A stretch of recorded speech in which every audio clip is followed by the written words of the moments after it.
جاهزه؟ جاهزه. اول سؤال ده يهمني برضو انا اكتر حد. يلا. هل الستريكت دايت ممكن يبقى سبب في ان الشعر يقع زي الستريس ولا لا؟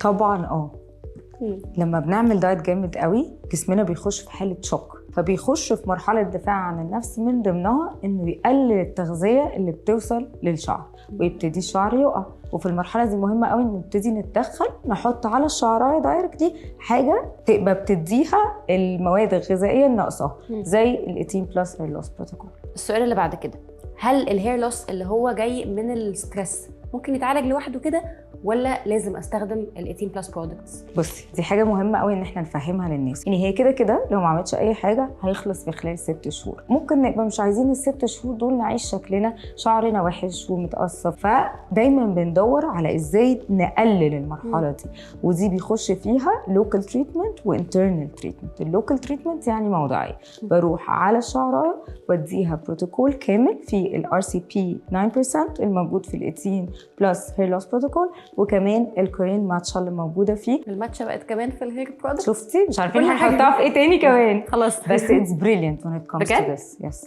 طب اخر سؤال، يلا تعبت كده. اخر سؤال خالص. ازاي اعرف ان الهير لوس اللي جاي من الستريس خلص؟ حلو، مهمه قوي اللعبه دي.